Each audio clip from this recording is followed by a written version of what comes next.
Benyamin Netanyahou a donc accusé l'Iran d'avoir bien cherché à se doter d'un programme nucléaire militaire, programme clandestin baptisé Hamad.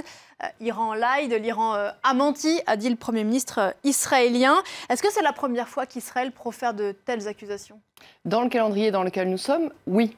C'est la première fois, effectivement, que Benyamin Netanyahou prend ainsi la parole et insiste sur la capacité du régime iranien à mentir avec des preuves.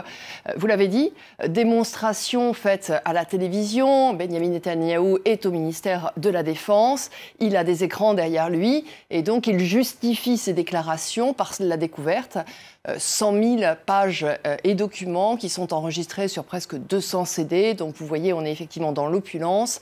On a même du coup la vision de la fameuse rue à Téhéran où ensuite il y a l'entrepôt et où derrière l'entrepôt, on se retrouve avec les armoires cadenassées qui détenaient les secrets. Un exploit du renseignement israélien des Benyamin Netanyahou qui dit que, évidemment, les Israéliens ont prévenu tout de suite l'allié américain. L'administration américaine a donc copie de ces documents et plus tard, dans quelques jours, les Français et les Britanniques signataires de l'accord devraient l'avoir, ainsi que l'AIEA, l'agence qui contrôle le nucléaire.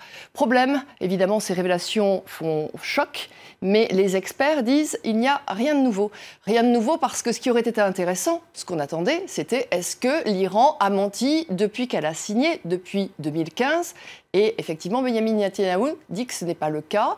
Ce dont on est en train de parler, effectivement, ce sont des archives stockées qui ont été émises avant 2015, c'est-à-dire avant la signature de l'accord. Alors, ce qui fait tiquer toutefois, même si rien de nouveau, vous le disiez, c'est que des révélations sur des programmes nucléaires iraniens secrets, il y en a déjà eu par le passé. Ah, ça a été la très grande mauvaise surprise de Barack Obama vis-à-vis de l'Iran. On se souvient, toute cette séquence où il a fallu aller découvrir que l'Iran avait des sites d'enrichissement d'uranium cachés, c'était du côté de Natanz, et surtout une filière en eau lourde, c'est-à-dire la filière plutonium du côté d'Arak. Et ça, dans les années 2011, effectivement, il y avait eu toutes ces images satellites, tout ce programme qui avait été révélé, tous les problèmes avec les Américains, avec l'AIEA, etc. Les Iraniens ont accepté ensuite de jouer le jeu et de dire nous rentrons dans la négociation d'un accord et nous parlons de nucléaire civil et non plus de nucléaire militaire. Alors ce que veut montrer Benyamin Netanyahou aujourd'hui, c'est de dire jamais les Iraniens n'ont abandonné cette idée d'avoir une arme nucléaire. Leurs archives montrent qu'ils étaient bien sur cette pente-là et on voit bien effectivement que s'ils ont stocké tout ça, c'est peut-être pour s'en servir demain. Maintenant, des experts, y compris jusqu'à l'AIEA, disent on l'a toujours su.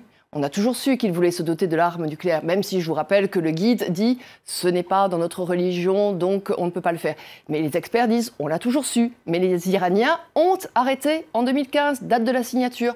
Donnons-leur une chance, disent ceux qui sont favorables à l'accord. Bon, les Iraniens, depuis hier, balayent d'un revers de main les révélations de Benyamin Netanyahou. Ce qui est certain, c'est que pour les Israéliens, le tempo est particulièrement choisi. C'est pour ça que Zarif, qui est le ministre des Affaires étrangères iranien, a tweeté en disant « c'est un timing parfait ». Donc, on est effectivement aujourd'hui sur une lutte d'influence. On est sur une lutte d'influence pour celui qui va arriver à souffler les meilleurs conseils à l'oreille de Donald Trump. Évidemment, ce calendrier, c'est uniquement celui-là. C'est faire capoter l'accord sur le nucléaire qui a été signé. Les Américains doivent le réexaminer. La date butoir, c'est le 12 mai. On est dans une série qui est effectivement très serrée pour les Israéliens parce que 12 mai, c'est l'accord sur le nucléaire. Et puis, on se retrouve avec le 14 ou le 15 mai, le déménagement de l'ambassade des États-Unis à Jérusalem. Donc on voit qu'il y a une proximité extrêmement étroite en ce moment entre Benyamin Netanyahou et Donald Trump. Les Iraniens qui n'ont pas hésité à frapper en Syrie sur des cibles iraniennes, donc les Israéliens, pardon, qui ont frappé. Donc on est effectivement en ce moment sur une guerre d'influence. Merci beaucoup Armel Chaya.